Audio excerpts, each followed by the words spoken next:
Imagine one day, a perfectly normal day, you are going about your perfectly normal life. You blink, and suddenly you are in an entirely different world. All of your memories, your experiences, your ideals are all the same. You lose nothing of who you are as a person, but your environment has completely changed. Where only a few seconds ago you were in a modernized 21st century world going about your daily tasks, you are now inside a primitive house, located in a primitive city, surrounded by people you don't know and objects you don't recognize.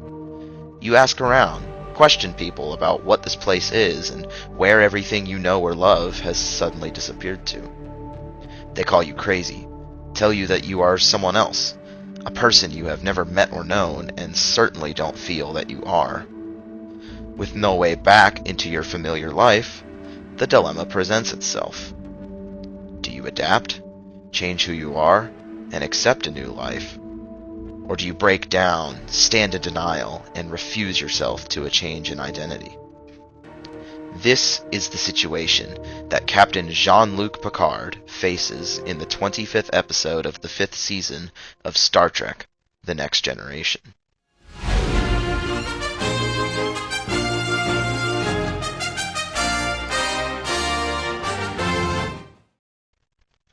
Titled The Inner Light, this particular episode is considered among the Star Trek community to be one of the greatest episodes the franchise has ever produced. In the intro, the USS Enterprise encounters a probe which sends a beam to the ship, rendering the captain unconscious. While Captain Jean-Luc Picard is only out for no more than 30 minutes, the story follows Picard as he lives through 40 years of a new life inside his head, resisting, regretting, but eventually adapting, and even thriving. This episode answers the same dilemma I discussed earlier. By using Captain Picard as the example of going through this experience, the episode claims that in such a situation, anyone can and will eventually adapt their identity to their surroundings. Captain Picard's character can be described as strong, ambitious, almost stoic. Being a starship captain, he is a natural leader and has a very commanding attitude. On the other hand, he is kind, understanding, and has an open mind when it comes to the mysteries of the universe. The decision by the writers of the episode to subject Captain Picard to this experience, rather than any other crewman aboard the ship, is no coincidence. By focusing the episode around Picard's identity transformation, the episode makes a statement about just how powerful of an effect our environment has on our identities. Let's look at some of the specific ways Picard's environment impacts him.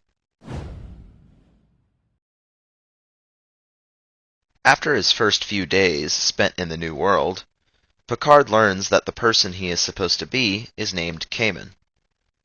Cayman had always aspired to play the flute, but according to his wife, he was never any good at it. Eventually, however, Picard makes a connection with this flute and begins to play it himself. Picard playing the flute becomes a common theme in the episode, and as time progresses, Picard actually improves his playing greatly. Different milestones in his adaptation to his new life are always paired with him playing the flute. For example, the night he decided to have a child with his wife.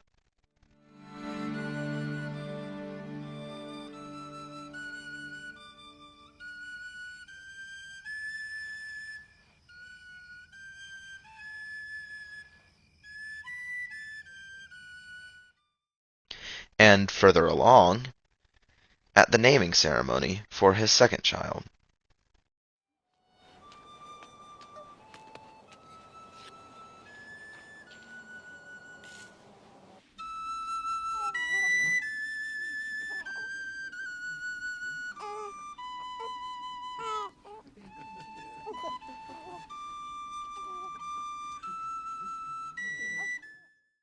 The flute serves as a link between Picard and Cayman, and is a significant part of Picard's environment that influences his identity. Another way that Picard's identity is morphed is through the relationships he makes with those around him. We will look at 3 examples. First, Picard's good friend, Bataille. Second, Picard's children and grandchild. And finally, we will look at Picard's connection with his wife. The first person that Picard talks to when he awakens in his new world, other than his wife, is Bataille. Bataille tells Picard what city he is in and who Kamen is supposed to be, under the belief that a fever had simply wiped Kamen's memory. Through the years, Picard builds a real friendship with Bataille and even names his second child after him.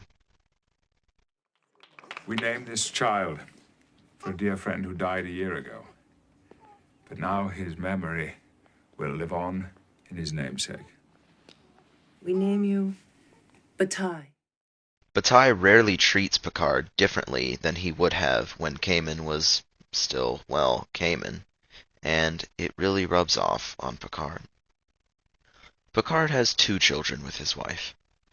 The decision to even have children was a major turning point in the episode, and was one of the first pieces of evidence presented to us that Picard had fully accepted his new identity.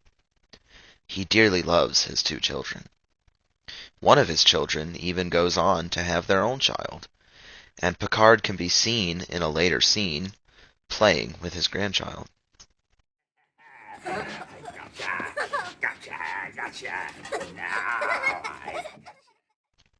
In this same scene, Picard says something of major importance. Breaks my heart to look at him. Who? My grandson. Breaks my heart. He deserves a rich, full life, and he's not going to get one. If Picard is thinking about the future of his grandchild, that means he must truly believe everything around him to be reality. Believing his world will continue to exist after he is gone is the final step to accepting himself as a new person. And last, of course, is Picard's wife. Picard forms a relationship with his wife the quickest. Even on the first day, he begins to familiarize himself with her. There are several scenes with his wife, but the final is the most impactful. His wife's death. Put your shoes away. I promise.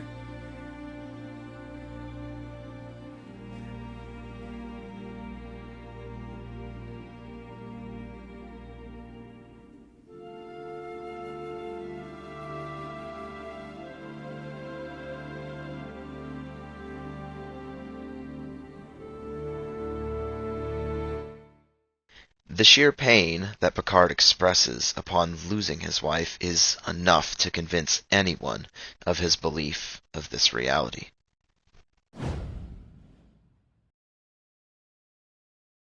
After 40 years, Picard is finally returned to his original reality as a starship captain. The writers purposefully end the episode at this moment, rather than continuing the episode to show how Picard adjusts back to his old life. Of course, this could simply be because the episode was becoming too long and they had to wrap it up, but I think there's something more here. By leaving the question of how Picard readapts unanswered, the episode encourages viewers to imagine his struggle themselves and put themselves into his shoes.